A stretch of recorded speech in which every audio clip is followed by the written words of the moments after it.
Monseigneur Gaillot était à Passé, près de Rennes aujourd'hui, avec Jean-Baptiste Ayrault, le président du DAL. Ils se sont rendus dans une ancienne maison de retraite réquisitionnée par le droit au logement qui a permis à 250 migrants, parmi lesquels 70 enfants, de s'y installer. On parle du plus grand squat de France, une visite le jour d'une audience au tribunal de grande instance de Rennes. C'est l'organisme HLM propriétaire de l'établissement qui avait assigné en référé le DAL, ainsi que plusieurs migrants afin d'obtenir leur expulsion. Le résumé avec Isabelle Rettig et Thierry Bouilly. Demandeurs d'asile, militants du droit au logement, sympathisants politiques, ils étaient entre 150 et 200 ce matin rassemblés devant le tribunal. Parmi eux, Monseigneur Gaillot, venu apporter son soutien aux migrants menacés d'expulsion.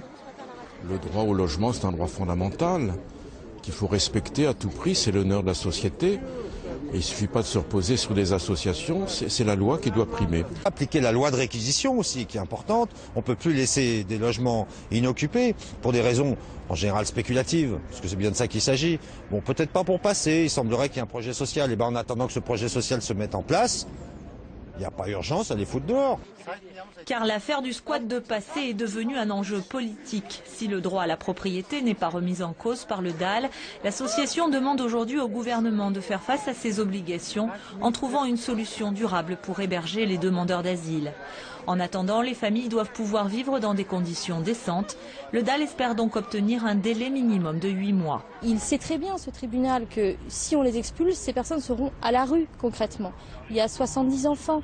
Donc au niveau du trouble, à l'ordre du trouble au droit de propriété, il existe, on ne va pas dire le contraire, mais par contre, quel est le trouble le plus important si ces personnes sont mises à la rue du jour au lendemain? Actuellement, la préfecture indique en Ille-et-Vilaine que 800 personnes considérées comme vulnérables sont sans logement.